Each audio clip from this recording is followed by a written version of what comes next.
After the break, he tries to connect with a gang, but he finds out that it's not as simple as just shooting a video.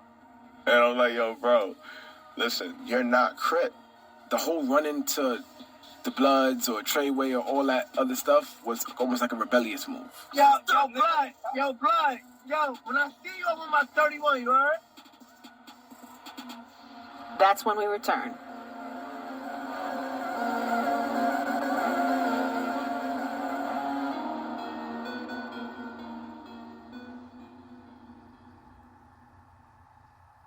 Welcome back to Infamous, the Tekashi 6ix9ine story.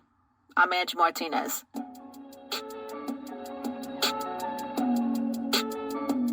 Tekashi 6ix9ine became the figurehead of something called SoundCloud rap, even though he never had an account on SoundCloud. But the guy who started the genre is Denzel Curry.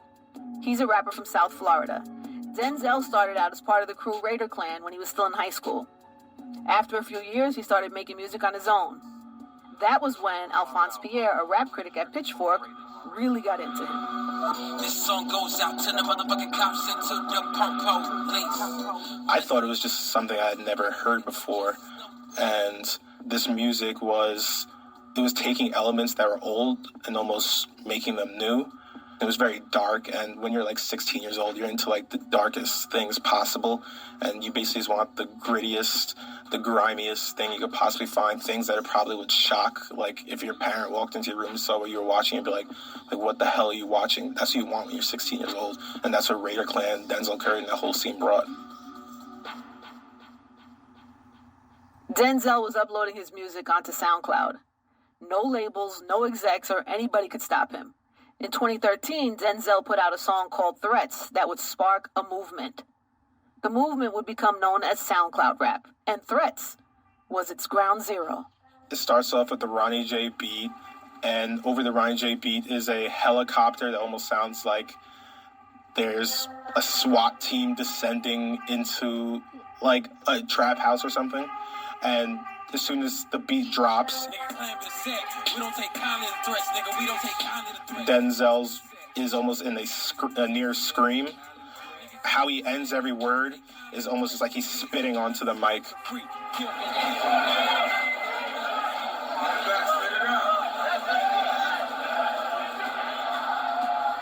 SoundCloud rap said fuck you to the record industry, and the concerts were raw and aggressive. Alphonse remembers when he first saw Denzel perform at Webster Hall in New York City. Denzel grabbed the mic and told everyone on the floor to line up and face each other. Denzel called it the Wall of Death. It's almost just like two armies just like lined up at each other, and they just rush into one another.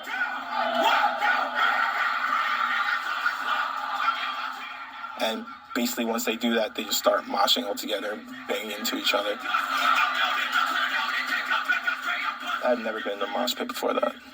Going in there and just bumping bodies and being sweaty, and like somebody was like bleeding after the wall of death, just like smacking into another person almost head first, and I was just like, this is sick. The music was wild, the audience reaction was wild, but the way the rappers like Denzel looked, that was still pretty tame. Denzel dressed like the skater kid that he was. But pretty soon, rappers' looks started becoming as outrageous as the music. SoundCloud was where thousands of hopeful rappers vied for fame. Standing out was necessary. Everyone starts to become a little bit more cartoonish in a way, like they become almost characters. Like Lil Yachty comes around, he has like the red beads and the red dreads. And face tattoos have always been something rap, like Gucci has like his ice cream on his cheek. But it definitely became part of the look. And everybody wanted to make sure that when people looked at them, they stood out and were memorable. Because in a scene that was becoming so crowded, that became a way to emerge. This was a turn that Tekashi 6ix9ine totally embraced. He was already shocking people with his HIV and pussy shirts. But now was the time to take it to the next level. He was Scum Gang 6ix9ine all the way, and he wanted to make it permanent, which is how he ended up at David Percy's tattoo shop in Bushwick.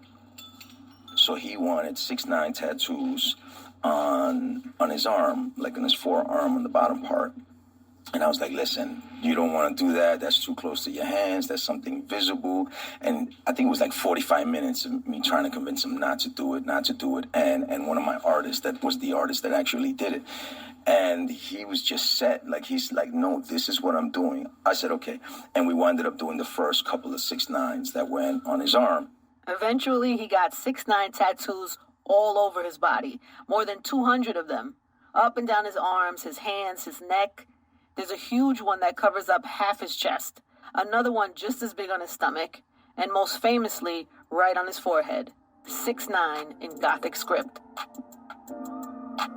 But Danny wanted more than tattoos. He wanted to color his very long hair. So he went to Hello Beautiful, not far from his house. Wow, not yet. It definitely needs a toner, though. But thank you for the... Rebecca Faye owns the shop and is the one who gave 6ix9ine his signature rainbow hair.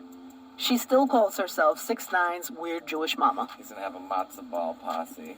She remembers when he first walked into her shop and sat down. He had just the little 6ix9ine tattoos on his forearms and nothing else.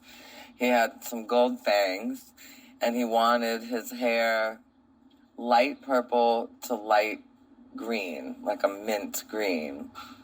He said to me, Becca, one day I'm going to be a really famous rapper. And I said, well, you better be with all those 6ix9ines all over your arm. So I grew up in Washington Heights, and I spent my teenage years in a little neighborhood called Beach Haven, Brooklyn. It was just a couple of blocks. And both of those neighborhoods really shaped me, so I get how Bushwick shaped Tekashi 6ix9ine.